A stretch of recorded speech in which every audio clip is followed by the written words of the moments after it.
Жаңбырдай ой тамшысы тамшылайды, өткен өмір тарихын қамшылайды. Бар өмірін халқына арнап өтті қазақ қара өлеңнің қойшыбайы. Дастарханын жаяды пейілімен, танымайтын, білмейтін қонағын.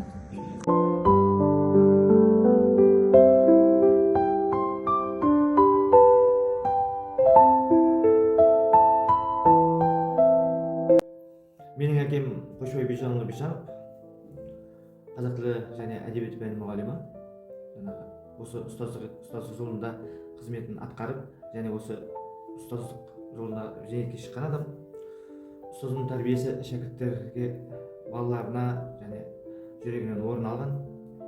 Ол тек ұстаз болып қоймай, онымен қатар ақындық жолды да бірге алып жүрді. Қазіргі таңда деген 2 кітабы бар, әкемнің өткен кеткен, сезім самал деген, және көп әндеріне, өлеңдеріне әндер жазылды. Оны атап айтатын болсақ, Ақ тілек, ұнатты мен сені, және туған жерге деген әндеріне әндер жазылды. Соны болашақ, келешек ұрпақтары болсын, шәкірттері болсын, орындап елдің ықыласынан бөленіп жүр. Және де осы челленджді Арман Бөбекжайының тәрбиешісі Шолпан Бақытжанова және Ақсай 4-ші бөбекжайының саз жетекшісі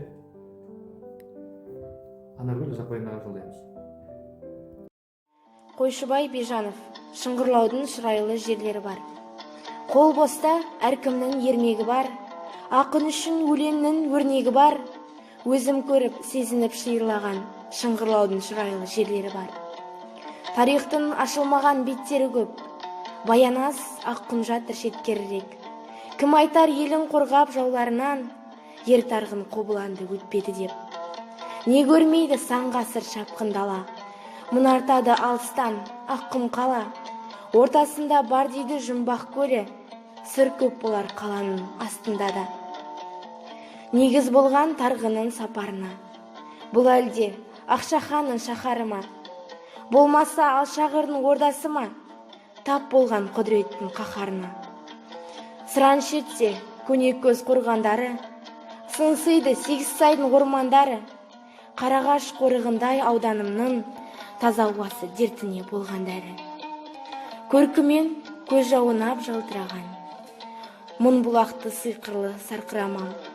Қантарда қан жылым боп ағып жатса, шілдеде түскен адам қалтыраған. Аңызбен ертегінің елесіндей, торатпас Белогордың белесіндей, киелі қыземшекке көзін тігіп, кекілі желпілдейді төбесінде. Болғанмен бұлар өткен жай бұрынғы. Танытқандай тарих айбынынды, дүбірлі осы дала төстерінде іздері бар тарлан мен тайбұрылдың. Жер шырайлы ақ елек бойында бар, көктеректер қотантал ойында бар. Жер анамыз тірлікті асыраушы, жер бай болса бар мақсат орындалар. Үлкен айтса көбірек көргені бар, адамзаттың бұл жерге бермегі бар. Табиғатта жан нәзік мейірім мол, сондықтан жер ананың берген ол.